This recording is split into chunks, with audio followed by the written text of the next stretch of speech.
Bom dia, queridos todos. São 9h01. Que bom que estamos em um grupo bem coeso. Essa iniciativa da ABD Sul faz parte do curso de Agricultura Biodinâmica, que estará agora, aproximadamente no final desse mês, na sua quarta edição. Vamos até a 8ª, que se encerra em julho desse ano. Temos a alegria de trazer esse tema tão importante para todos nós. Sim, Eliana, alguém não está me ouvindo, por favor? Estão todos me ouvindo? Só fazem um aceno? Ok. Acho que tem uma questão aí no teu computador, Eliana. Enfim, faz parte do nosso curso de Agricultura Biodinâmica, e nós temos a alegria de ter hoje conosco o Renato Gomes, dentro desse tema que nos encanta na própria agricultura, né? Que é justamente essa ligação entre a ciência e o espírito. E não vou me alongar mais, peço que o Renato mesmo faça um breve comentário sobre ele mesmo e a atividade, e aí já iniciamos. Eu vou silenciar meu microfone e a imagem, peço que todos tenham essa atenção, por gentileza, também, porque ainda tem gente entrando, aí sempre vem aquele tum-tum. Então, vou fechar aqui. Renato está com a palavra. João Matos talvez queira fazer um comentário. João Matos está eleito presidente da ABD Sul, e, por gentileza, João. Bom dia a todos e todas. Vou cumprimentar, dar boas-vindas ao Renato Gomes, que seja uma palestra muito proveitosa, trazer a questão espiritual e a relação com a agricultura, com o alimento, com a nutrição. Esse é um fator muito, muito importante para o dia a dia das pessoas. E agradecer também ao Nelson pela oportunidade de estar trazendo, de formar o convite, e a Glaucia também, que coordena o curso de Agricultura Biodinâmica. E não me alongando, desejar um excelente dia e um ótimo evento para todos. Obrigado.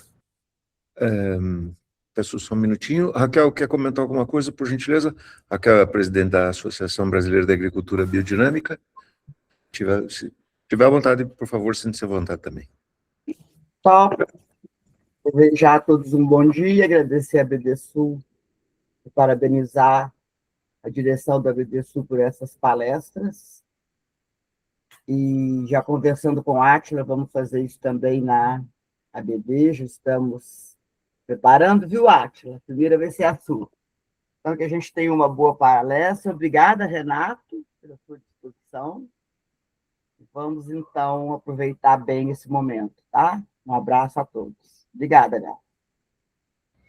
Obrigado. Por favor, Renato. Bom dia a todos. Obrigado, Nelson. Obrigado ao ABD Sul pelo convite. Talvez, primeira pergunta, está tudo bem? Estão me ouvindo bem? Então, tá bom. Podemos seguir. Vocês devem ter recebido todos o convite, né? O Nelson me pediu umas palavras aí. Eu sou de formação, a minha primeira formação, sou médico, depois estudei no seminário de pastores da comunidade cristã na Alemanha, trabalhei como pastor em vários lugares, em Munique, inicialmente na Alemanha, em Buenos Aires, vários anos, em Botucatu. E, na verdade, é em Botucatu que esse meu contato, então, com a agricultura biodinâmica se intensifica um pouco mais. Também, na época, de Buenos Aires, o trabalho que eu fazia na comunidade cristã era ligado a uma fazenda biodinâmica, La Choza, onde sempre fazíamos as colônias de férias. Então, assim, ao longo dos meus mais de 30 anos de pastor na comunidade cristã, sempre aconteceu de aqui e ali esses contatos, né, diretos ou indiretos com o trabalho ligado à agricultura biodinâmica. Que, na verdade, tenho que dizer que eu aprendi com as pessoas, né, na minha vida e na minha formação, não tive uma relação tão direta assim com o trabalho agrícola, mas tive nesse lado profissional a possibilidade de, vez por outra, estar ligado a esse trabalho. Então, um pouco só para complementar algo que tem a ver com a minha biografia, com a minha formação, né? Atualmente estou trabalhando, digamos assim, 90%, 80%, não sei, mais como médico da rede pública, e ainda tenho trabalho um pouco mais reduzido agora como pastor da comunidade, mas ainda exerço as duas atividades. Claro, esse tema, então, da nutrição, da alimentação, né, que tem a ver, então, com o lado, vamos dizer assim, mais da saúde do ser humano, é o tema onde eu me movimento mais, né? E, claro, o tema religioso é central e, na verdade, abarca os dois lados. Eu queria começar com uma pergunta, uma colocação de alguém ligado ao movimento antroposófico desde o início, né, o senhor Pfeiffer, contemporâneo de Rudolf Steiner, que trouxe, assim, e foi alguém muito ligado, vocês conhecerão melhor do que eu até, relações, o nome diz muito mais para vocês, ligados à biodinâmica, e aproveito para mencionar, a Átila está aí, justamente essa obra, da onde eu vou aproveitar e vou ler a citação, nesse livro do Átila, sobre agricultura biodinâmica e nutrição, onde logo no início, nos primeiros capítulos, é mencionada justamente essa pergunta que Pfeiffer faz a Steiner, né, e que eu acho que é a pergunta central e válida até os dias de hoje, né, quando ele fala, eu vou falar com as minhas palavras, né, por que existe, ele já percebia-se desde o início do movimento antroposófico, não estamos falando movimento biodinâmico, estamos falando movimento antroposófico como um todo, né, desde o início, se percebia também que aquilo que muitas vezes o Rudolf Steiner trazia como ideias, como impulsos, muito interessante, mas como se leva isso para a prática, né? Eu acho que essa pergunta ela é central em todos os âmbitos do que a antroposofia buscou fazer. E ele já coloca essa pergunta, então, lá, esses primeiros momentos, né, que já se percebia uma dificuldade, talvez mais específica, ligada ao trabalho, vamos dizer assim, mais interior, esotérico, como levar todas essas ideias, esses impulsos, essas dicas, vamos dizer assim, que o Rudolf Steiner dava, né, ou exercícios que ele propunha para o desenvolvimento interior e espiritual do ser humano, como era difícil levar isso para a prática. Né? Porque, assim, a gente pode ficar vislumbrado, eu acho que todos conhecem essa vivência, quando alguém se aproxima da antroposofia, começa a ler as primeiras coisas, a gente fica fascinado com o mundo que se abre por aí, mas depois a gente percebe como é realmente um trabalho de muita vontade, de muita persistência, de muita perseverança, a gente manter, né, os exercícios interiores, o trabalho interior, né? Porque a vida prática é assim que ela nos puxa, né? E terminamos o dia cansado, e quando é que eu vou meditar? E quando é que eu vou refletir, né? Então, a pergunta central, e aí não seria só da agricultura biodinâmica, mas de todos os ramos onde a antroposofia trouxe estímulos para o trabalho, né, seja na pedagogia, na medicina, também na vida religiosa, ou seja, nas artes, em todos os terrenos onde surgiram impulsos a partir das ideias antroposóficas, esse tema continua sendo importante, porque a antroposofia, ou pelo menos o que ela quer estimular, não é uma receita pronta, olha, faz assim, A, B ou C, e o resultado acontece, mas ela necessita que aquele que se envolva com o processo também faça um trabalho em si mesmo, um trabalho interior, um trabalho meditativo. Então, a pergunta do Pfeiffer vai justamente nessa direção. Por que essa dificuldade? Né? Por quê? E olha que estamos falando dos nossos avós, né? 1920. Né? Comparando com hoje, a gente teria que dizer a dificuldade é muito maior. O mundo moderno, a tecnologia, as mídias, né, os pequenos computadores que a gente carrega o tempo todo, são ferramentas que nos puxam muito para fora, para a sensorialidade. E agora, não só a sensorialidade do mundo real, mas do mundo virtual, não é verdade? Então, o apelo para fora é muito grande. Então, justamente a questão, como desenvolver essa atenção interior, esse cuidado com a vida interior, com a vida meditativa, porque essa é a ponte, é o lugar, é a fonte interna daquilo que depois, então, aparece como manifestação prática em tudo aquilo que a gente faz, ou a gente quer fazer ou desenvolver a partir daí.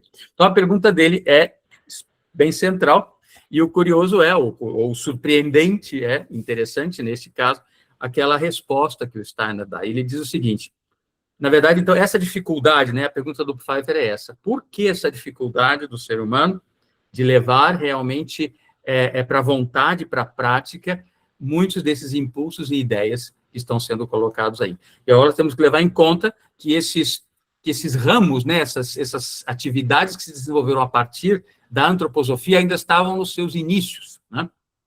Então, ele já percebe isso logo de início. E o Steiner comenta, esse problema, então, é um problema nutricional. É bem interessante a resposta do Steiner, né? Um problema nutricional.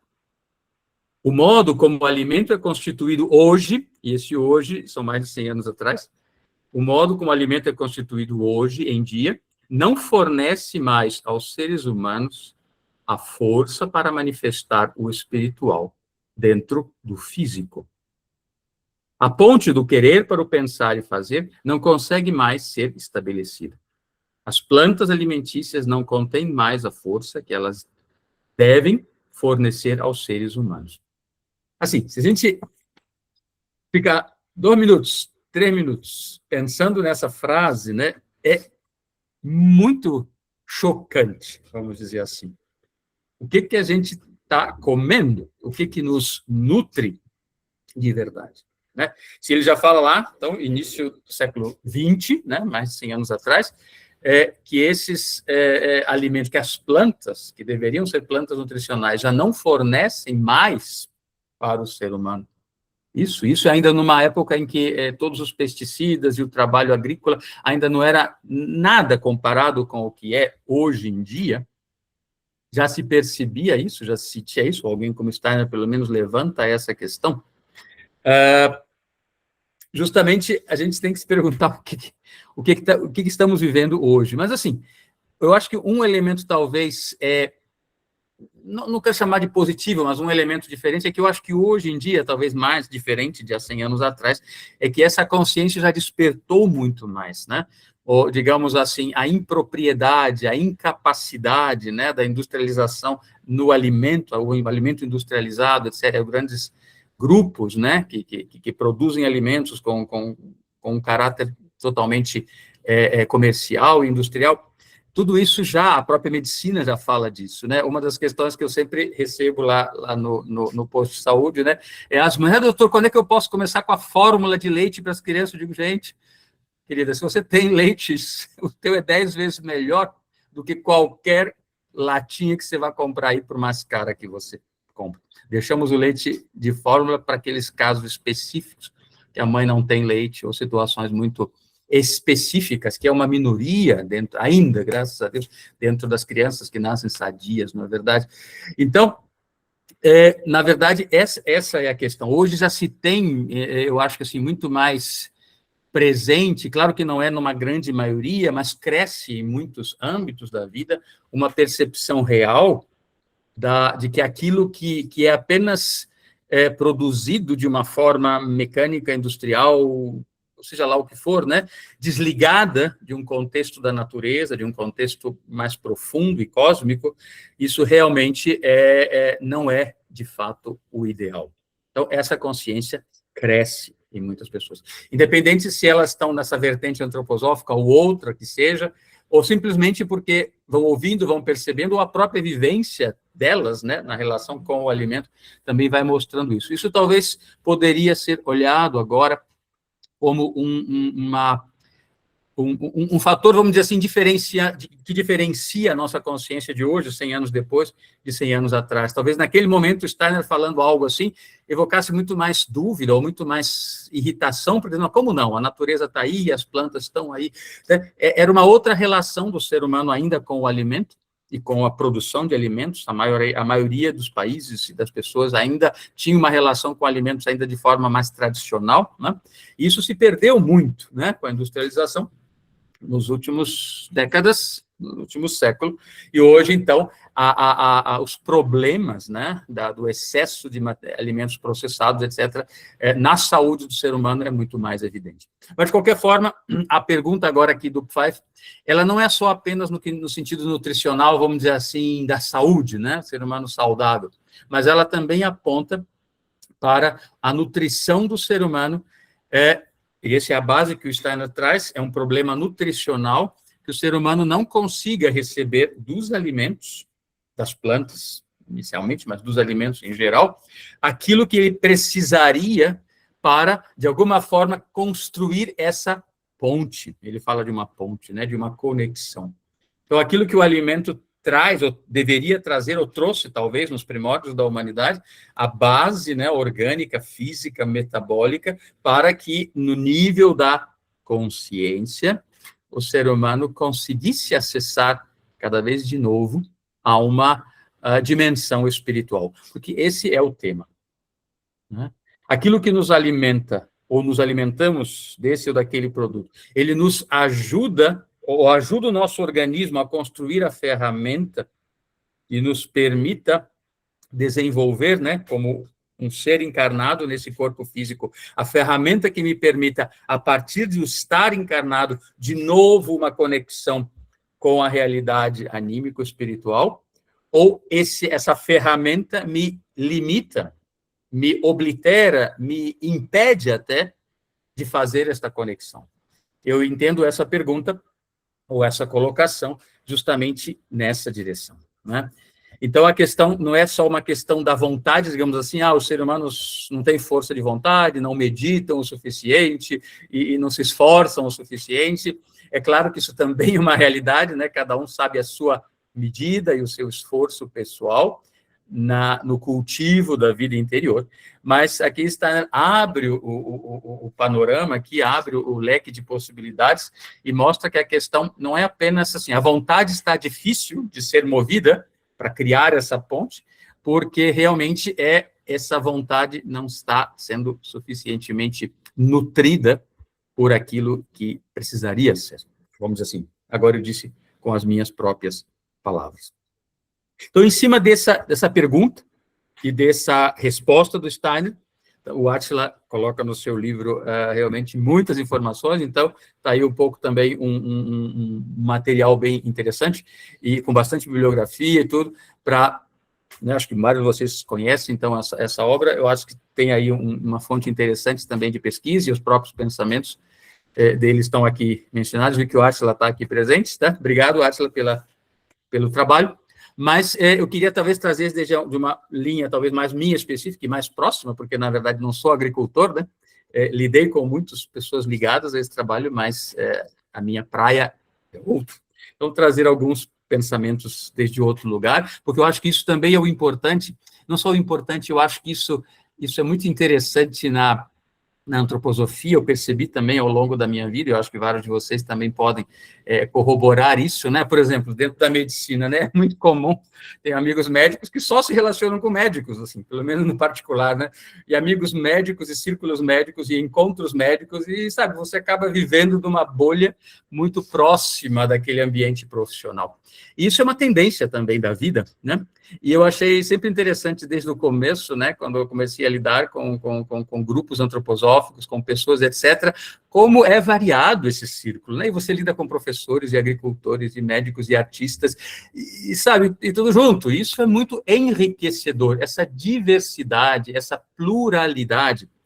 Além de acrescentar o aspecto que eu acho super necessário na época moderna, essa internacionalidade que esse movimento antroposófico às vezes acaba nos trazendo, eu acho que são fatores muito importantes de acréscimo a isso, né? Cada um tem a sua área de atuação, a gente fica muito tempo relacionado com aquilo que a gente trabalha, com as pessoas com quem a gente tem que lidar através do trabalho. O trabalho ocupa o ser humano moderno a maior parte do seu dia, da sua semana, né?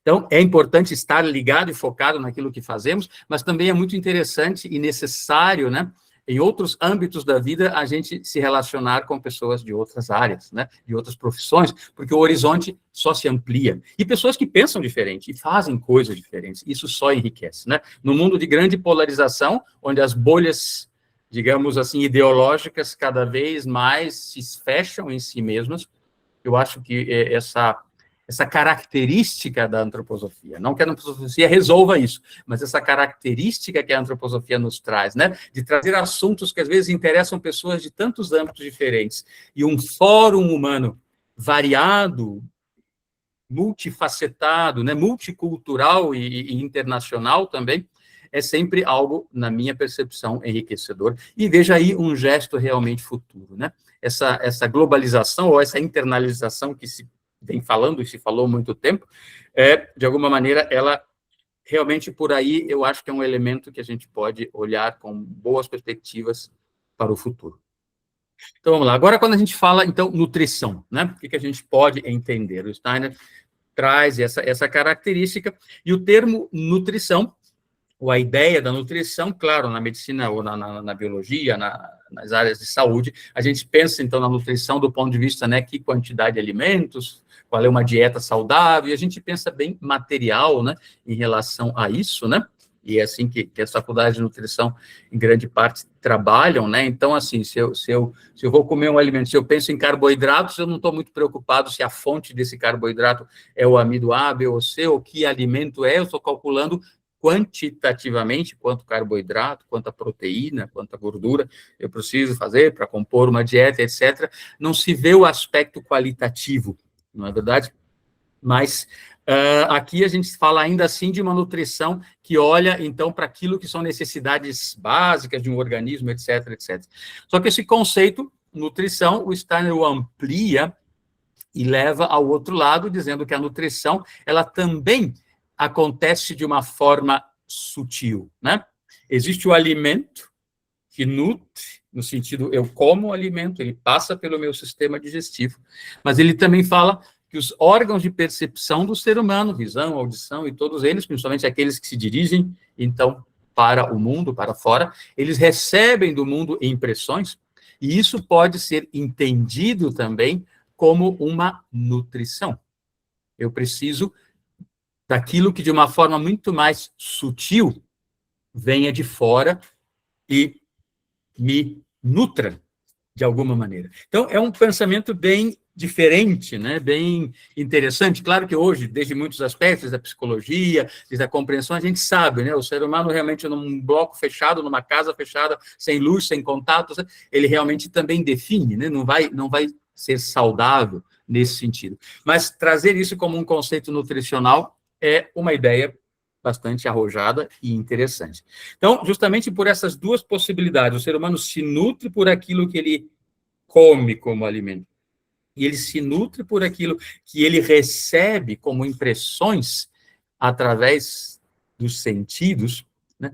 A gente ampliou, então, bastante esse conceito. E o curioso é que o Steiner justamente agora inverte, vamos dizer assim, né, na sua maneira de olhar o ser humano. Ele trabalha isso em diferentes aspectos, aí no curso da biodinâmica, mas também no curso para médicos, para pastores, de alguma maneira, também, né? Ele volta a esse tema da nutrição, no sentido de que aquilo que os que vêm através dessa nutrição mais sutil pelos sentidos e é assimilado pelo neurosensório, ele vai atuar formando, plasmando e nutrindo o que tem a ver com o lado oposto, que é o metabólico, que são os nossos órgãos, que são a nossa constituição metabólico-motora.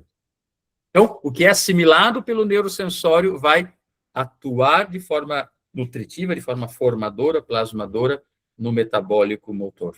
E, ao contrário, aquilo que é recebido pelo metabólico-motor como alimento vai liberar as forças para formar e plasmar algo na esfera, então, do neurosensório. É interessante que também ele dá essa inversão agora interna no ser humano, né? E o sistema rítmico é justamente o que equilibra, o que faz essa transição, né? Então, algo de fora nutre o mais profundo inconsciente em nós. E aquilo que é trazido agora como alimento da terra, como os alimentos tradicionais que conhecemos, ele vai ser transformado, elaborado, na verdade, destruído, desmembrado no interior do nosso organismo, porque isso é a digestão, para liberar forças que, de alguma maneira, são aquelas que precisamos para justamente a esfera neurosensória. Isso dito de forma muito breve, muito superficial, eu acho que muitos de vocês conhecem o mesmo tema, e seria em si outro tema também para a gente aprofundar.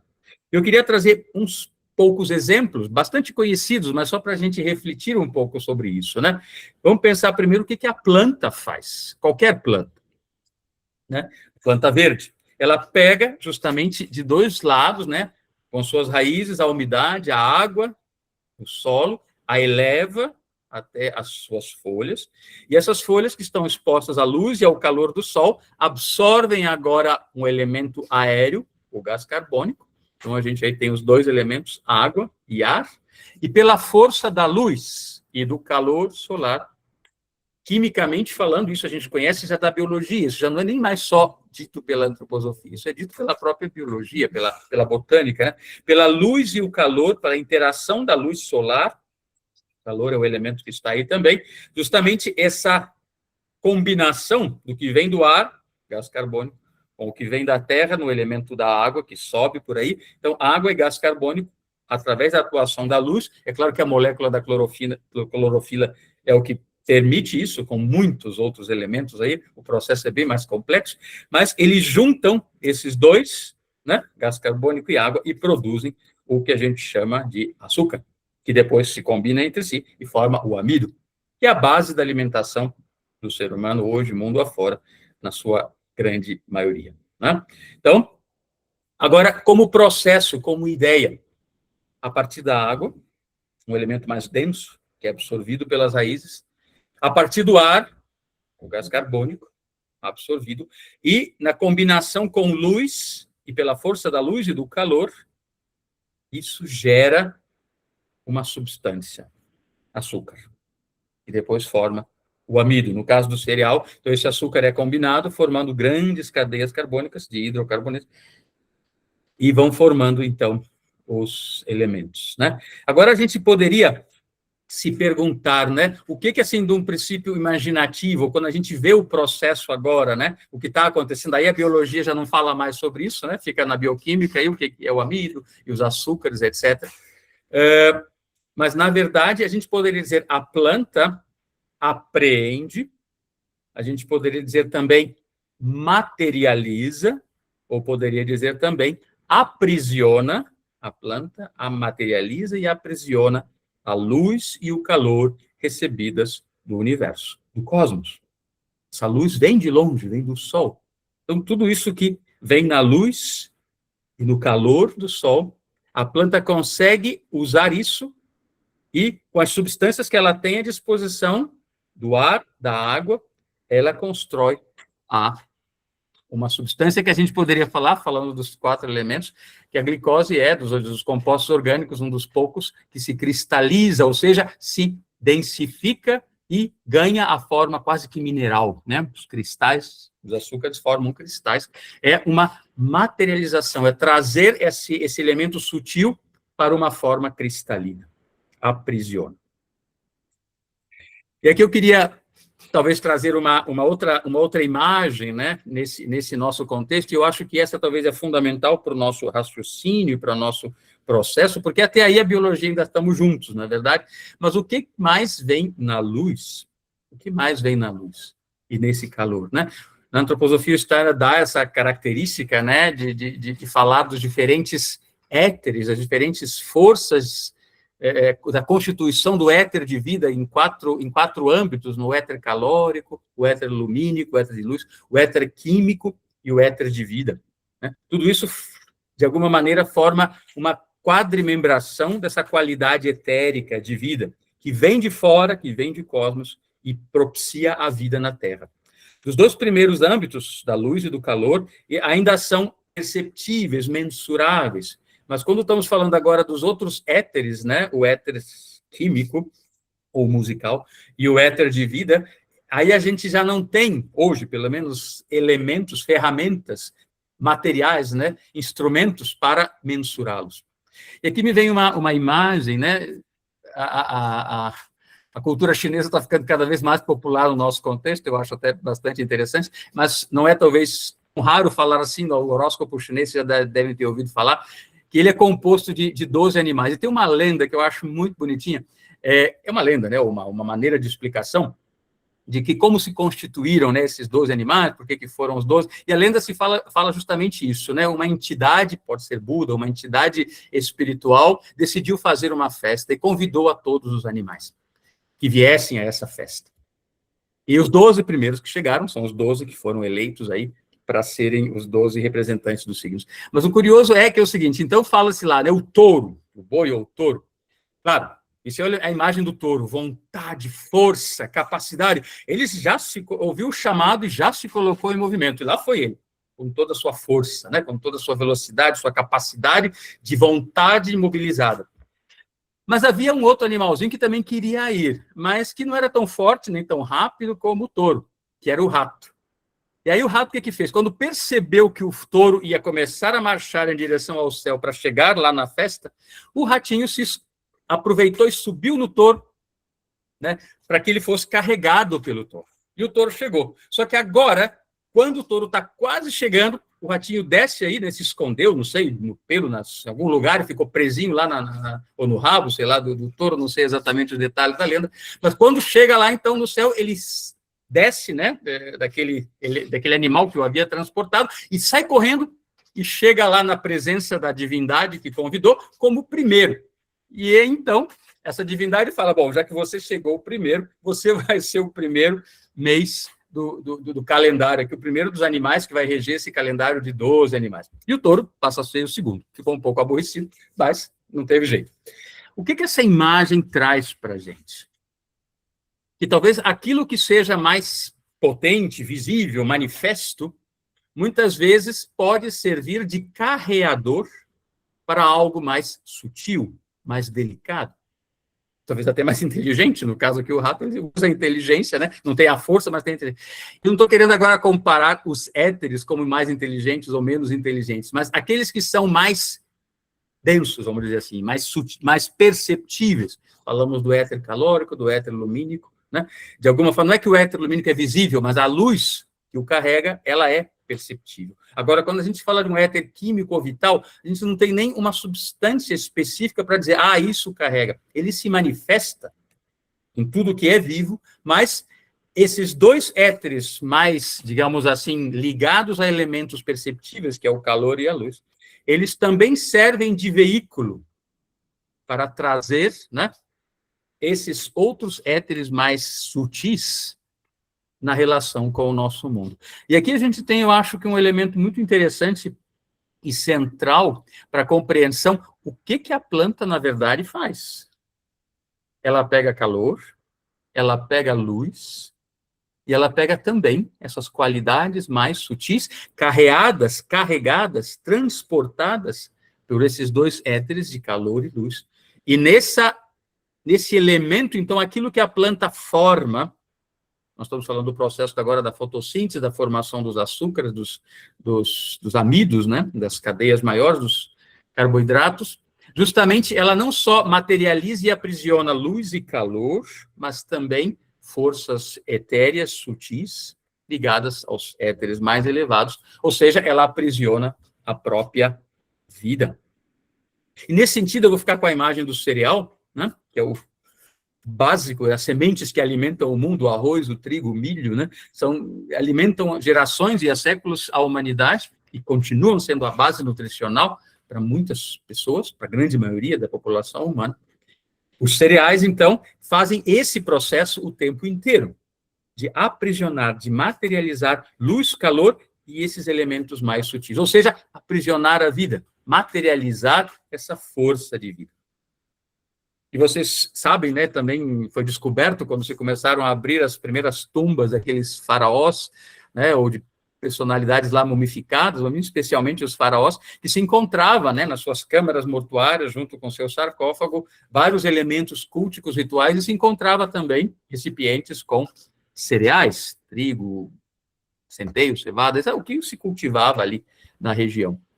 Né? Mas como um elemento, e claro, a gente poderia dizer, e se interpreta assim também, né, como, bom, é claro, né, o faraó está ali com toda a sua corte, né, haviam também enterrados os seus serventes juntos, suas roupas, seus objetos, né, como dizendo, para que ele, quando for reviver no mundo pós-mortem, esteja com todo o seu, uma parte, digamos assim, daquilo que foi a sua vida, o seu reino ali presente, e também os alimentos. Assim, mais ou menos, a gente interpreta hoje essa característica, né?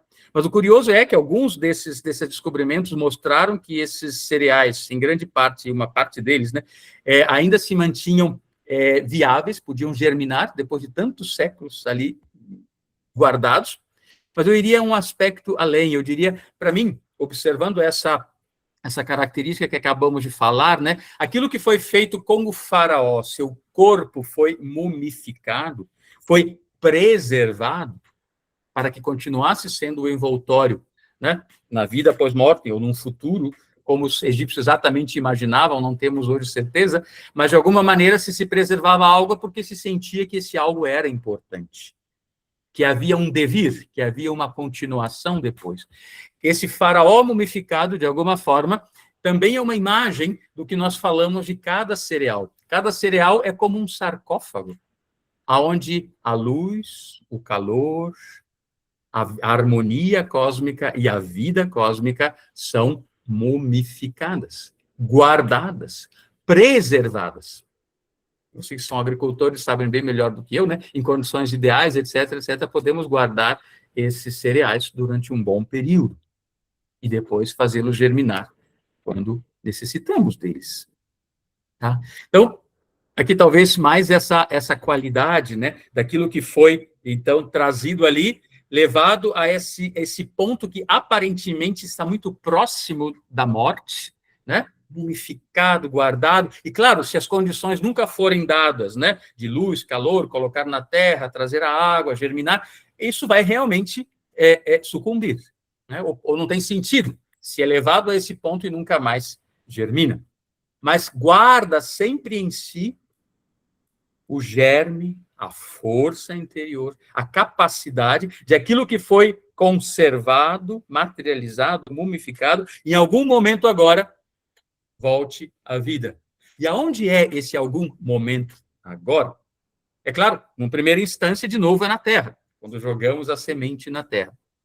Mas o ser humano que agora pega essa semente e a usa para sua própria alimentação, ele também faz esse processo no seu interior, na sua digestão, no seu organismo. Então, pegar o alimento trazido da natureza dessa maneira e agora liberar essas forças no nosso interior é como que fazer o processo inverso. A luz, o calor e os outros éteres mais sutis agora vão se liberar outra vez e servir de nutriente, de elemento nutritivo para o ser humano. Os animais também, mas no ser humano de uma forma específica e especial, porque pela nossa consciência somos aqueles que podem agora pegar esses elementos e trazê-los a uma esfera da consciência, no nível da consciência, né? Não a matéria física, mas a força que vem daí, justamente para despertar luz, percepção, consciência no ser humano desperto. Tá? Então, a grande pergunta é essa, né? O que a planta traz? Ela traz essa capacidade de materializar, condensar a vida, colocá-la no sarcófago do cereal, e, a partir disso, o ser humano, na sua digestão, libera tudo isso de volta. E aqui vocês veem a grande importância, né, o grande significado, né, que no curso de agricultura biodinâmica Steiner dá para todo esse tema, quando ele fala, então, dos preparados, né, e toda essa questão que, justamente, muitas vezes é bem delicada e difícil, né, na apresentação desses temas para agricultores tradicionais ou pessoas ligadas a formas mais tradicionais ou mais acadêmicas também, né, de entender o processo agrícola, quando o Steiner começa a falar das forças planetárias e do Sol, e dos planetas e todo o resto, né? Mas ele está falando justamente deste lugar, né? Que aquilo que foi justamente no processo da planta, naturalmente, provavelmente no passado, muito mais naturalmente no passado, mas com a intervenção do ser humano na natureza, isso começa a decair também no mundo vegetal, esse processo de assimilar com a luz e o calor essas forças mais sutis, etéreas, condensá-las, transformar isso em matéria alimentícia para os reinos da natureza, para os animais e para o ser humano, né? Justamente isso vai se enfraquecendo. E daí a necessidade de buscar, então, remédios ou catalisadores. Os preparados não são necessariamente só remédios, podem ser vistos assim também, mas eles são catalisadores, são pequenas doses homeopáticas de substâncias dinamizadas, com relação a forças mais cósmicas, para que essas forças agora, no processo agrícola, colocadas na terra, colocadas em relação com as plantas que vão se relacionar com esses preparados biodinâmicos no composto, etc., para que isso agora favoreça essas plantas, ou coloque essas plantas cada vez mais, de novo, né, em condições de realizar a tarefa que precisam realizar.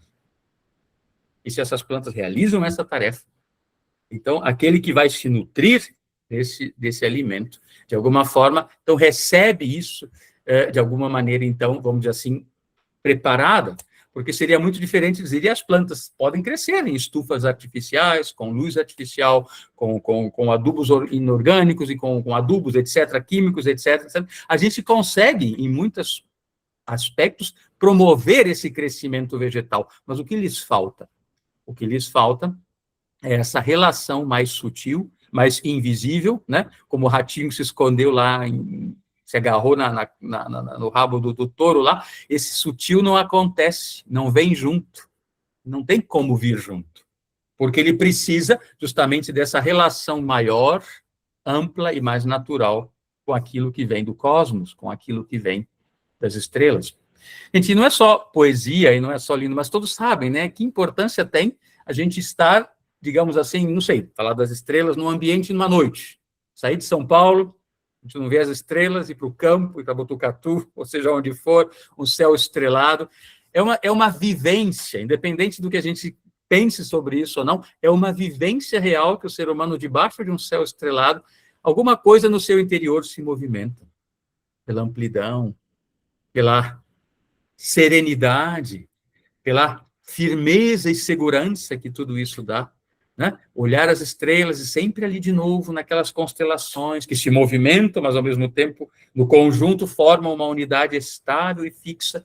Sabemos pela astronomia que não são fixas, que elas também se movimentam, mas para a nossa percepção humana e a nossa vida tão curta, elas são duradouras e eternas, irradiando, iluminando, desde o universo com a sua sabedoria. Eu acho que intuitivamente todos os povos sempre olharam, né, para os céus como esse lugar dos deuses, das divindades, que emanam para nós algo sutil, delicado, mas que sem isso estaríamos tão perdidos aqui na Terra, né? E claro, então, nesse sentido, digamos, essa relação intuitiva do ser humano com as forças cósmicas, ela sempre existiu.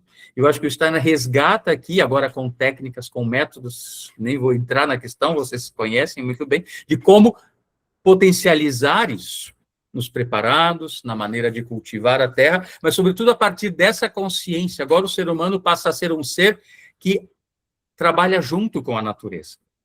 Porque, justamente, a história, a antropologia, né, nos conta, né, a paleontologia nos conta, o ser humano passa de um ser natural, né, que pega na natureza o que está pronto e usa como seu alimento, para ser um ser que trabalha a natureza. A agricultura é esse primeiro passo. E hoje damos um passo mais, agora não apenas na agricultura daquilo que já foi trabalhado, mas conscientemente queremos ajudar na produção de alimentos, favorecendo, né, aquilo que as plantas deveriam fazer e fazem, mas que talvez pela intervenção humana com a contaminação, a poluição, etc., vai ficando cada vez mais difícil, né, o enfraquecimento do vegetal e que precisa cada vez mais adubos químicos e mais pesticidas para acabar com as pragas, porque senão não resiste. De alguma forma, essa intervenção já aprendemos a fazer. E a questão aqui é como podemos fazer uma intervenção do outro lado, favorecer esse mundo vegetal a que seja capaz de fazer a tarefa que tem que fazer, materializar, colocar no sepulcro, na tumba do cereal, vou pegar esse exemplo, que é um exemplo bem arquetípico, colocar nesse alimento todas essas forças, para que o ser humano agora possa, no seu processo de elaboração do alimento, utilizá-lo de volta. E a partir daí, justamente, ter, né, os elementos que precisa, mais densos, vamos dizer assim, mais materiais, né, o calor para os nossos membros se movimentarem, né, a luz que ascende até a esfera do neurosensorial para que possamos desenvolver a capacidade de perceber a luz, não só externa, mas uma luz mais sutil, e justamente nos outros âmbitos também ser permeados por essas forças desses éteres superiores e que a vida permeie o nosso organismo. E aqui eu queria, talvez, trazer um outro aspecto também dessa questão da nutrição, que quando a gente pensa no alimento humano, né, nós já estamos vários passos separados da natureza e também como o reino animal, né? Porque a gente sabe que o animal, no seu estado natural, ele precisa de um ambiente, ele se desenvolve num ambiente onde ele encontra o seu alimento. Então, né, ele caça por ali, se é um predador, ou ele come as plantas, se vive das plantas que vivem naquele lugar, no caso dos herbívoros, ou no caso dos animais que vivem, né, nas florestas e bosques e buscam o seu alimento. E assim também a gente entende que o ser humano, no seu início, foi um ser extremamente ligado à natureza. Mas com a formação da agricultura, o advento da agricultura, né, cultivar o alimento, o ser humano agora se torna um pouco mais independente desse processo. É claro que ele precisa ainda das forças da natureza, do clima, da luz, do calor, das estações, para que o seu campo, né, a sua produção agrícola e também pecuária, né, que foi se acrescentando, ela aconteça, mas de alguma forma agora ele intervém nesse processo, com as técnicas, com os elementos, e cada vez mais foram aprimorados. E hoje chegamos ao extremo, né, de que a gente transformou isso em alguns contextos quase que numa fábrica de produção de alimentos, né, onde a intervenção humana agora é muito, muito menor. Mas vamos continuar nessa linha de pensamento, né, então, o ser humano, de alguma forma, vai se tornando independente do espaço físico, do território, onde ele precisava retirar o seu alimento, e agora ele pega com as suas sementes e vai migrando pelo mundo. É claro que ele se fixa outra vez na Terra, mas é interessante vocês observarem o seguinte, para as populações, vamos dizer assim, que existem ainda, né, em minoria, mas que são, digamos assim, recolectores, né, da natureza, que pegam na natureza o seu alimento, ainda que se diga que elas não se fixaram no solo, mas elas são limitadas sempre pelo seu território.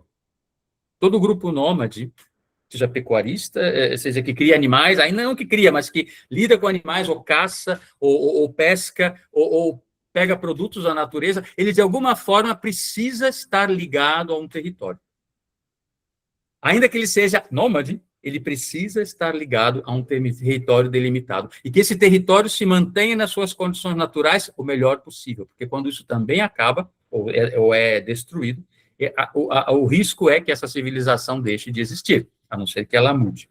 Agora, vamos olhar pelo outro lado. O ser humano que se torna sedentário, e começa a cultivar a terra e criar seus campos, suas aldeias e suas cidades, né? Ele se fixou na terra, mas essa habilidade de pegar o alimento e produzir num certo lugar fixo também lhe deu a possibilidade de ser mais livre em relação a um determinado habitat de forma específica. Porque é quando o ser humano começa a produzir o próprio alimento e é capaz de guardar, preservar o próprio alimento, que ele tem a possibilidade, então, de migrar para regiões cada vez mais distantes e se torna, de uma certa forma, um pouco mais autônomo em relação à terra. É interessante que, outra vez, as duas características se cruzam, né? Aquele que é nômade, ele depende de um território. Aquele que é sedentário, ele é muito mais livre e autônomo em relação à terra como um todo. Isso tem a ver com os grandes movimentos de migrações, as grandes navegações é um exemplo disso. Agora, o ser humano pode ir encontrando sempre novos horizontes, onde ele pode se instalar de novo. Isso segundo a sua intenção, segundo a sua vontade. É óbvio que existem limites geográficos, climáticos, que permitem isso ou não, mas, de alguma forma, esse fenômeno cresce, então, no processo evolutivo. E agora vamos olhar também no micro, né? O que o ser humano faz, de novo, né? O ser humano mais ligado à natureza, ele pega o elemento da natureza e quase não o transforma mais. Talvez o cozinhe no fogo, ou come simplesmente as frutas e as raízes, quase que de uma forma ainda bem in natura. E agora o ser humano vai, aquele que então, né, se torna, né, porque o próprio cereal, ele para ser consumido, precisa de um trabalho de elaboração humana. Então, aquilo que a natureza produziu, está ali pronto, é um alimento, é o sarcófago, pronto ali, o grão, né? Agora o ser humano o tritura, transforma em farinha, mistura água, olha os elementos aí de novo, mistura água, deixa fermentar o ar, coloca no forno, calor, e faz um novo alimento. Sempre acho interessante, uma frase meio óbvia, né? Pão não cresce em árvore, o trigo nasce no campo, ok, mas comer o trigo direto não dá, ou pelo menos não é tão fácil. Ele precisa ser transformado pelo trabalho e pelo esforço humano num alimento que só existe se existe a intervenção humana. E aqui, de novo, numa segunda vez agora, aquilo que a planta fez, luz, calor, transformou num cereal. O ser humano agora tritura esse cereal, transforma em farinha, o elabora, faz uma massa com isso, um pãozinho, o que for, né? A forma arquetípica, podem ser diferentes elementos. E agora, de novo, gente, a gente talvez não pare para pensar na importância que isso tem na produção do alimento, que o ser humano passa a ser um agente que também coloca calor, intenção, vida no que ele produz. Quem de nós não conhece aquele saborzinho querido e saudoso da comidinha, o arrozinho e feijão da mãe, da avó? Nossa, né? Isso é imponderável, mas na infância ainda somos mais perceptíveis para isso. Não é o segredo do tempero, está nos dedos, tá no coração, eu diria, não está sendo nos dedos, né? O ser humano é capaz de, na produção dos seus alimentos, acrescentar agora desde si, já que ele é um ser que assimila tudo isso do cosmos através dos alimentos, ele também é um doador disso para o seu entorno. Na produção de alimentos pelo ser humano, essas qualidades, de alguma forma, também podem compenetrar tudo isso, né? E todos sabem, né? Uma comida gostosa também é uma comida feita com carinho, com amor. A mãe, o pai, ou aquela pessoa que está nesse lugar de produzir, cozinhar, agora o alimento, preparar o alimento para outros, não é indiferente, ainda que não seja mensurável. Nós não temos ainda uma maquinazinha, um aparelho para medir isso, mas aquele que produz o alimento, de alguma forma, ele também coloca essa qualidade sutil da sua intenção, do seu calor, da sua amorosidade naquilo que ele faz. Então, a gente percebe aí agora, de novo, né, numa repetição, numa segunda escala, né, não na escala macrocósmica, que é o que a planta faz, mas numa escala microcósmica, o ser humano pode ser um fator. Então, mas outro elemento também da vida moderna, né, quando a gente deixa de ser aquele que produz o alimento e passa a ser, outorga isso a uma fábrica, a uma máquina, onde a presença humana é quase que mínima, né, tudo vai acontecendo pela máquina, apenas pela máquina, é uma grande pergunta, justamente o que falta aí, né? O carboidrato está aí, todo o resto está aí, mas esse elemento que só o ser humano é capaz de trazer, de alguma maneira, falta. Eu queria acrescentar um outro pensamento, né? E a gente depois arredonda tudo isso no final. Eu tenho trabalhado bastante numa tradução aí de temas, né, que tem a ver com a trimembração do organismo social do Steiner, e porque justamente estou traduzindo esses textos, estou lidando com várias citações, né, de palestras que ele dá em relação à trimembração do organismo social. Foi se consolidando para mim uma ideia, né, que de alguma maneira assim não é nova, mas uma ideia que está ali, mas que o Steiner reforça sempre de novo, né, quando ele fala, assim como o ser humano é um ser trimembrado, no seu neurosensorial, no seu sistema rítmico, no seu metabólico motor, né? Essa trimembração, ele divide o organismo social também dessa maneira, ele dá outros nomes, mas ele fala, existe a esfera da vida cognitivo-espiritual, existe a esfera da vida, muitas vezes traduzida como vida jurídica ou vida do direito, né? É o âmbito intermediário, e existe a esfera da vida econômica, que tem a ver com o metabólico, com a produção do alimento. E é interessante que ele sempre volta nesse aspecto a falar de como esse âmbito da vida econômica, como ele chama, né? E a gente tem que entender econômica na boca do Steiner muito diferente, ou uma conotação bem específica do que hoje é falado financeiro ou econômico no mundo, né? É claro que tem uma relação, é óbvio, mas está permeado de muitas outras intenções e ideias, e quando ele fala dessa vida econômica, ela sempre se organiza no que ele chama de uniões associativas, né? Aqueles que produzem para aqueles que consomem. Ele sempre faz essa relação. O consumidor e o produtor. Ele dá um exemplo que aconteceu na época, mas que também, infelizmente, já naquela época não foi fácil e depois não foi adiante. Ele fala, ele se reuniu, tentou formar uma união associativa lá, nos círculos antroposóficos, para aquelas pessoas interessadas, com alguém que também estava unido ao movimento e que produzia pão, né? Então, aquele que vai produzir pão para aquelas pessoas que vão consumir aquele pão. E ele destaca um aspecto muito interessante, isso tem vários desmembramentos aqui, mas eu vou destacar o que, para mim, pessoalmente, achei muito interessante. Ele fala, não tem sentido produzir de mais ou produzir de menos. Produzir de menos vai faltar. Então, aqueles que queriam pão não vão receber pão. Alguns. Agora, produzir de mais, desperdício. Justamente porque o grupo interessado daqueles que consomem e daqueles que produzem interagem, conversam, regulam, e aí ele fala, a regulação não tem que vir de fora, do Estado, ou seja, de que instância for, e nem de um processo grande, macro, que produz, sem se interessar se aquilo vai ser consumido ou não. Claro que se interessa pelo financeiro, não pela qualidade, e esse também é um grande tema hoje na atualidade, o desperdício na produção, em geral, mas em especial o desperdício que existe na produção de alimentos, porque quem produz está interessado no lucro, e não interessado em produzir especificamente para um grupo que vai consumir. Não existe essa interação, pelo menos de forma tão direta. E esse é um tema que o Steiner sempre volta, né? É claro que isso evoca muitas questões, né? É possível esse pensamento dele, uma economia tão grande, tão maravilhosa, tão complexa, mas ele diz, não, a conexão acontece de outra maneira, né? A conexão acontece justamente pela interação daqueles que são os produtores buscando, né, no pequeno, as suas células de produção. E isso pode se organizar no mundo como uma rede enorme, né? Porque todo o processo, ele fala, todo o processo econômico, ele é sempre abarcante e universal. Mas a gente tem aí um outro aspecto, o aspecto do comum, da comunidade, ou da sociedade, ou do grupo. Não é algo individual. Diz por outro, ele é perguntado, né, como tem que fazer? Ele fala, quem tem que fazer isso são aqueles envolvidos no processo. É muito interessante observar como está nesse âmbito, ele diz, não pode ser a partir de uma ideia. Isso é a vida cognitiva espiritual, nós somos eremitas na vida cognitiva espiritual. Cada um pensa para si. Eu compartilho essas ideias, pensamento, e o outro concorda, discorda, mas cada um tem que pensar para si.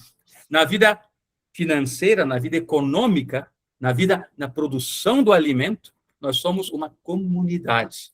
E somente a partir das conexões entre pessoas, falando das suas capacidades, necessidades, dificuldades e problemas, é que tem que se encontrar uma possibilidade, então, de organizar o que é necessário.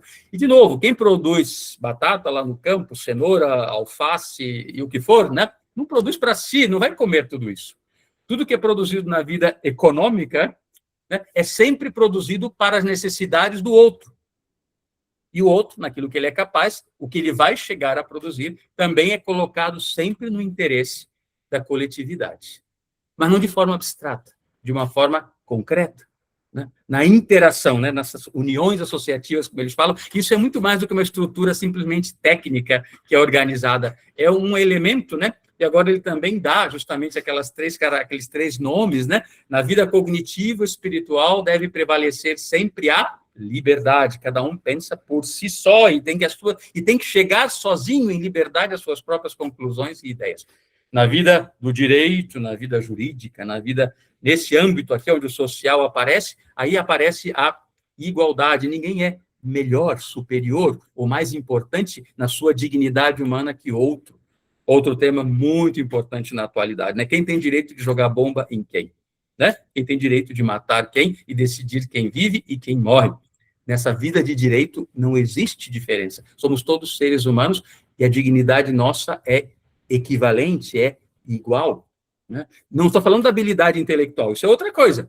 Mas como a dignidade humana, na vida do direito, temos que entender cada vez mais essa igualdade.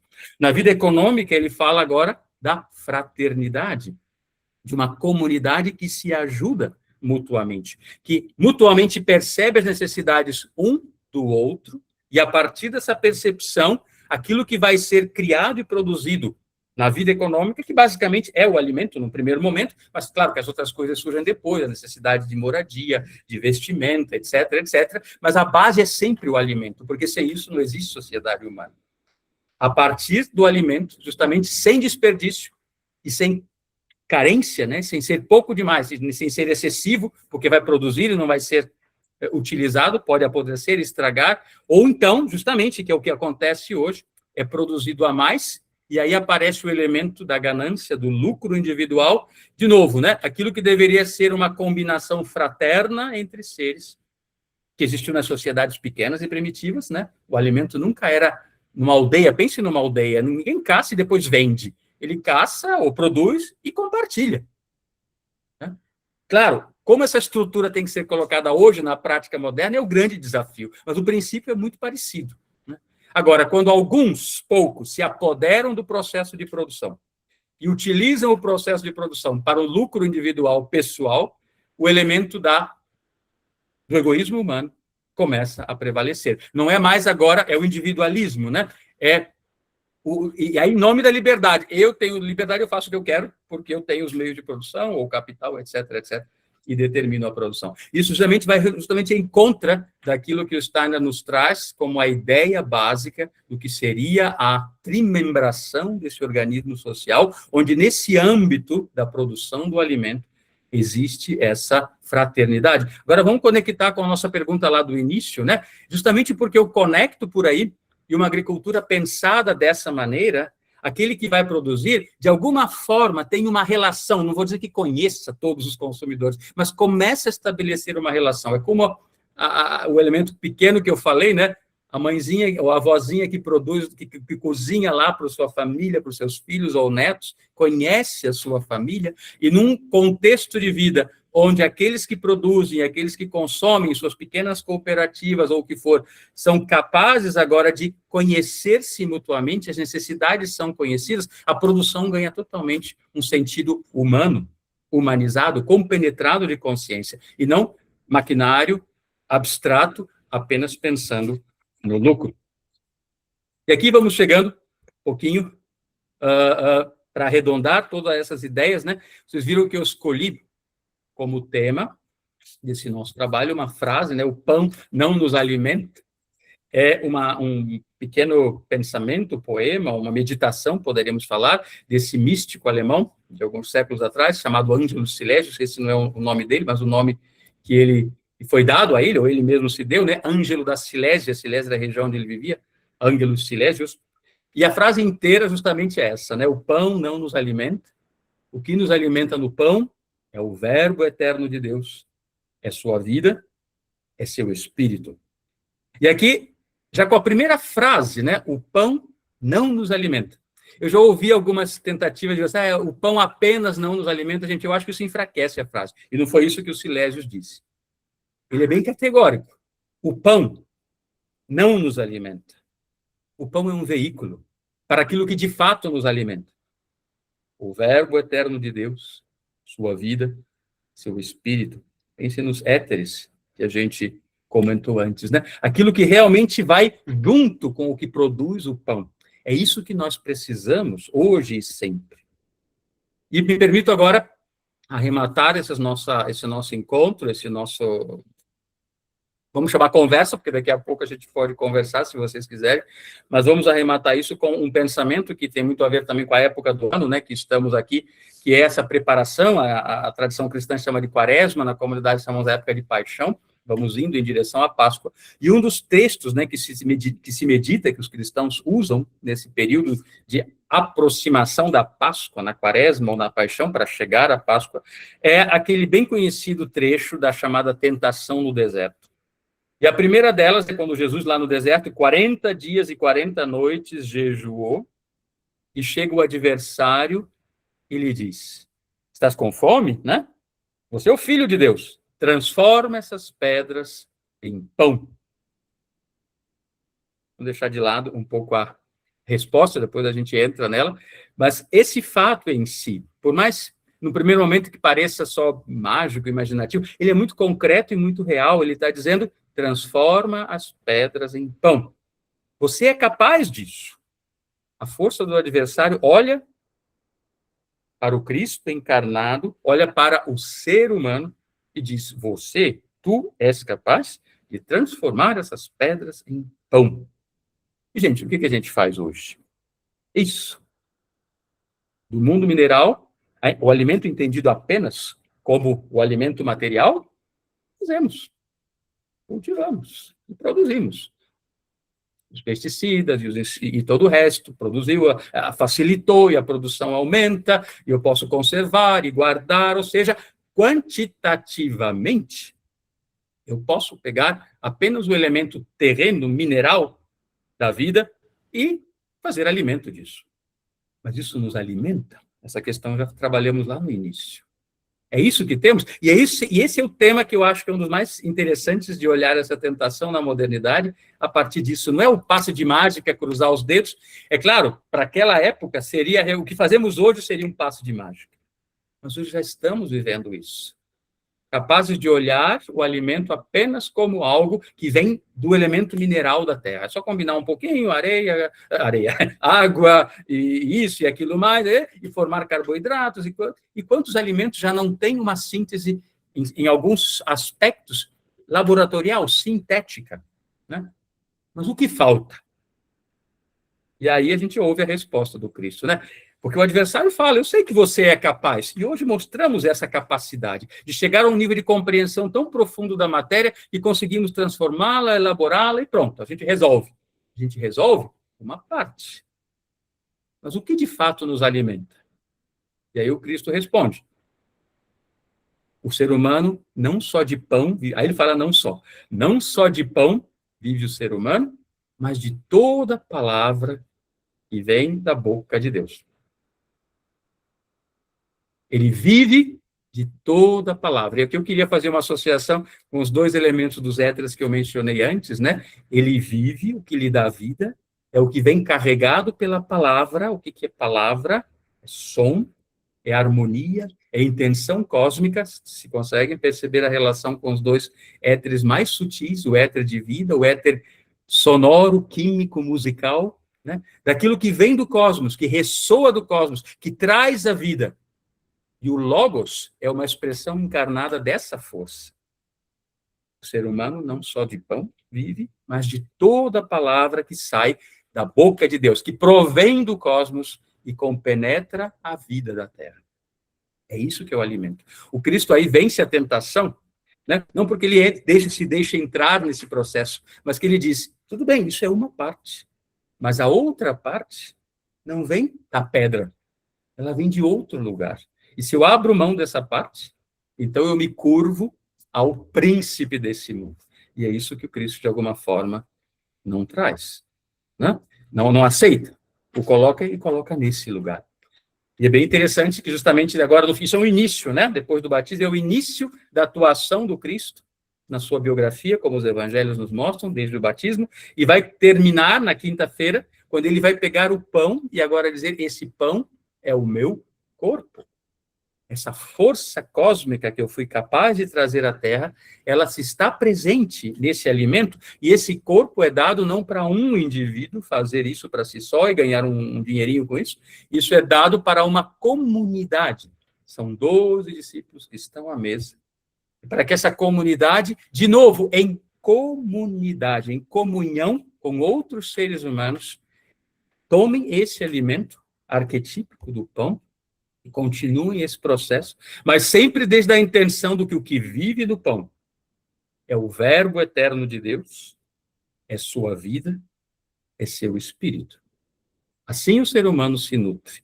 E se nutre dessa maneira, então a possibilidade de cada ser humano individualmente voltar a se conectar interiormente com a sua origem divina e ser um veículo de trazer essa força cósmica e divina para o mundo, então isso realmente pode prosseguir. Senão, a perspectiva da vida na Terra realmente fica um grande enigma. Então, para finalizar, eu repito mais uma vez o verso dos Silésios, né? O pão não nos alimenta. O que nos alimenta no pão é o verbo eterno de Deus. É a sua vida, é o seu espírito.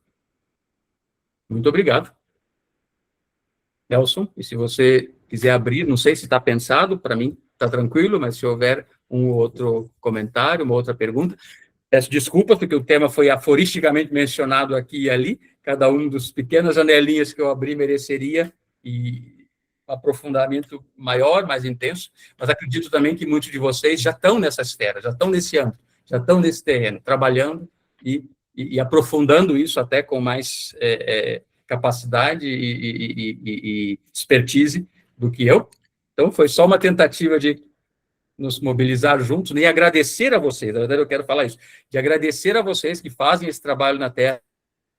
Muitíssimo obrigado. Vocês precisam muita coragem, muita força, porque as forças adversárias aí, né, transformar pedra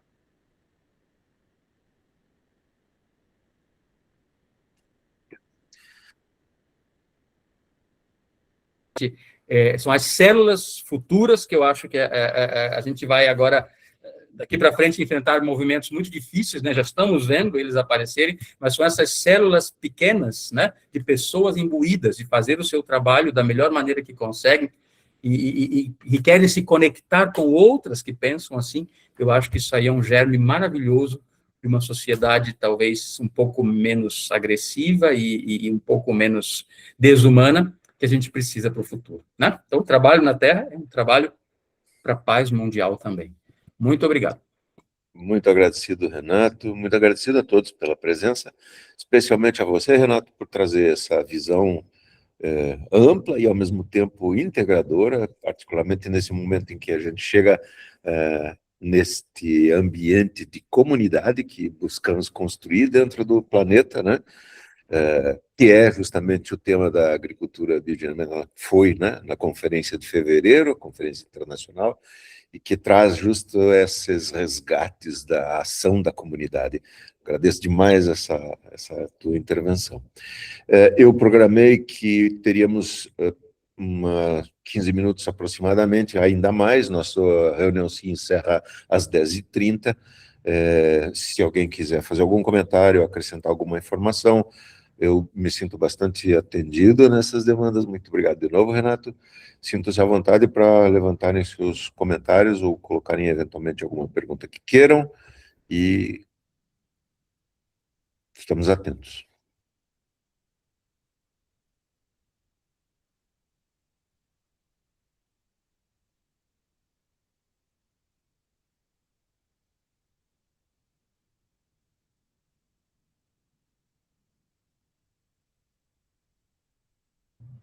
Nas mensagens, todos agradeceram bastante também, gostaram muito dessa informação, dessa palestra.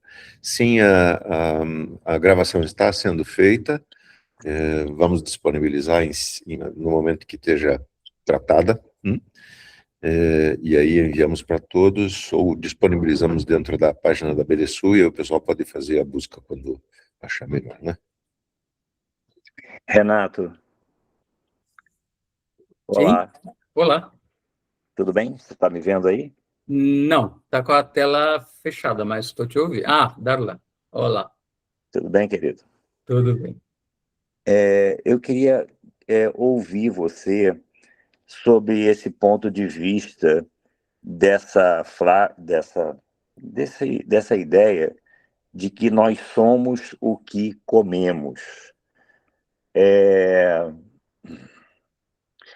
Eu sempre pensei nessa frase como sendo assim: nós reagimos ao que comemos com aquilo que nós temos de semelhante ao alimento, mas não que nós sejamos o que comemos. Um pouco nessa ideia de que você até colocou lá no texto, né, essa questão de, por exemplo, bom, enfim, independente do texto, mas a questão assim, por exemplo, se você come uma cenoura, o corpo etérico dessa cenoura não vai se transformar no seu corpo etérico, né?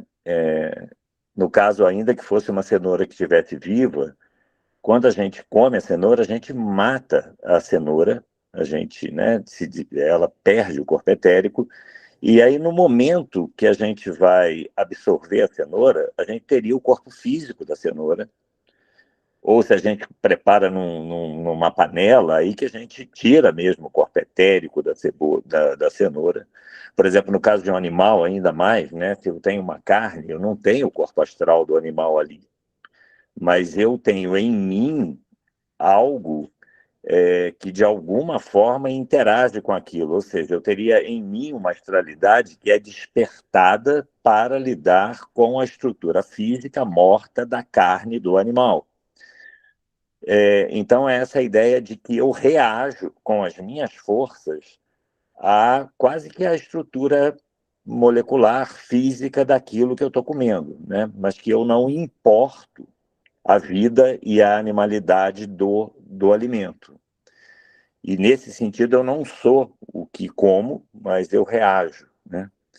Eu queria que você fizesse uma reflexão aí em cima disso, porque eu gostei demais da sua palestra, desse aspecto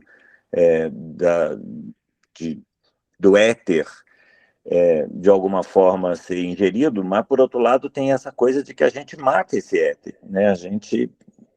Enfim, queria que você falasse um pouquinho sobre isso, por favor. Perfeito. A pergunta é antiga, né? O tema é antigo. Eu não sei mais que pensador grego que fala, né? O lobo pode comer quantos carneiros ele quiser, ele nunca vai virar um carneiro, por mais que se alimente só de carneiro, né? Ele continua sendo lobo. Isso já vem lá de trás, né? Eu concordo, assim, eu acho que é um pouco rápido, né, esse pensamento, por mais que a gente também entenda o que a gente quer dizer. Se eu como produtos só químicos, eu estou destruindo a minha saúde. Se eu como produtos saudáveis, biodinâmicos, eu estou construindo a minha saúde. É um pouco nessa direção que eu acho que às vezes se fala assim, né, eu sou o que eu como. Mas eu acho que daí, de novo, né, eu acho que tem um aspecto, aquilo que aqui e ali eu já não saberia agora citar exatamente, mas que o Steiner também fala, né? Tudo que tem a ver com os processos humanos, eles são diferentes dos processos animais, então nem sempre dá para comparar os animais com o ser humano. E o que eu entendo essa diferença? É que aquilo que o ser humano faz é permear, e também no seu organismo metabólico, ele está permeado da nossa força individual, do nosso eu, né? Então, a gente tem que transformar tudo aquilo que a gente recebe, e também dos éteres, né? Não só o alimento físico, né? Eu tenho que transformá-los, eu tenho que deixar passar pela esfera da individualidade. Então, o que eu constituo, a partir do alimento, aquilo que constitui meu corpo, passou a ser exclusivamente meu. A gente, na medicina, fala que é a capacidade imunológica de reconhecer o estranho, né? E o estranho, assim, não adianta nem, você não pode nem transfundir sangue ou outras coisas de um parente nem muito próximo, se não houver uma compatibilidade. E a gente também sabe que os transplantes, etc., eles só conseguem acontecer porque a gente tem que deprimir bastante a nossa capacidade de reagir contra o órgão estranho que vem aí, senão o meu organismo rejeitaria tudo aquilo. Então, vamos pegar um pouco essa ideia, né? Eu acho que é isso que você falou, a gente precisa de uma base, precisa de um substrato, substância, né? Substário, que está por debaixo. A gente precisa de vários substratos. Só que eu entendo que o processo que o ser humano faz com tudo isso, e também com esses éteres sutis, é o processo de pegar isso, destruir, levar aos seus elementos mais próprios e reconstruir de novo, a partir de si. Né? Mas agora, eu preciso de um substrato, né? Tem uma pesquisa aí, andei uma vez investigando, não fui a fundo, a pessoa vive só de luz. Também com a luz, né? E, de novo, né? Na verdade, eu preciso pegar aquilo, né? Levá-lo ao ponto, vamos dizer assim, zero, né? O Steiner fala na digestão que a gente tem uma transubstancialização da matéria, né? Eu preciso destruí-la completamente, transformar ela em algo novo. E agora vem o outro aspecto também interessante, né, na questão da nutrição e do alimento, né? Cada vez que a gente pega algo da natureza, né, esse ser que nos deu, seja planta, seja animal, seja o que for, ele faz como um grande sacrifício. Ele entrega algo que vai deixar de ser aquele algo, para que o ser humano, a partir daquilo, construa algo novo, a partir da sua própria força individual. E eu levo o tema também até no extremo, digamos assim, no nosso aspecto religioso, espiritual. Não adianta eu comungar, então, 200 mil vezes na minha vida, eu não vou ser o próprio Cristo. Mas o que ele me traz é algo, na comunhão, que tem que ser permeado e transformado por mim mesmo. Mas esse substrato ele me dá. E sou eu que o transformo. Se eu não o transformo, não serve de nada. E assim a gente sabe, né? Qualquer alimento que passa pelo nosso organismo, que a gente não conseguiu digerir, ele é eliminado. E num sentido sutil, eu também sinto que é o mesmo, desperdiçado, né? Jogado fora. E mais ainda o que eu falei da produção biodinâmica. Que pena que a gente joga alimentos biodinâmicos fora porque não foram consumidos. É mais pena ainda, porque, na verdade, é algo que está ali como um substrato, algo que dê uma base para que, quando o ser humano assimile aquilo, na sua constituição interna, ele vai usar isso como eu falei, como base, como substrato, para construir a partir daquilo algo novo. Aquilo que o ser humano tem que trazer para a evolução, só o ser humano é capaz de trazer. Isso também é um pensamento que o Steiner traz. E eu vejo também nesse elemento, nesse princípio que você trouxe, né? Eu preciso pegar aquilo que está... Agora vamos a um outro aspecto, Darlan, o aspecto talvez, digamos, negativo ou mais complexo disso. Um alimento que é produzido sem todos esses cuidados, a gente sabe, né, o grau de toxinas, etc., onde o ser humano já não consegue mais transformar isso. É o veneno, é o tóxico. E aí passa a fazer parte do meu organismo. E isso é um gerador de doenças. Esse outro lado, né? Para ter essa qualidade, um alimento que tem essa qualidade, ele precisa desse lado, né? Por um lado, esse alimento vai ser totalmente sacrificado, destruído no processo de assimilação. E se ele carrega em si algo que é tóxico, que é nocivo, onde o ser humano não é mais capaz de transformar, a gente fala dos metais pesados e todo o resto, a medicina hoje já sabe muito disso, isso começa agora a impregnar o meu organismo e a adoecê-lo, enrijecê-lo, endurecê-lo, esclerosá-lo, intoxicá-lo. E aí, claro, tem um limite também para as forças de regeneração em cada um de nós. E aí aparecem as diferentes doenças, né? Então, esse é o terreno que estamos... Eu não quis entrar nesse tema das doenças porque não era o nosso tema, mas o que você falou um pouco vai nessa direção, né? Não é só um alimento que nutre, é um alimento que não nos torna doentes. Ainda tem esse aspecto. Não sei se eu tinha respondido ela, mas um pouco nessa direção. Sim, sim. Obrigado, valeu, cara. Obrigado. Muito agradecido, Renato. Outros comentários, companheiros?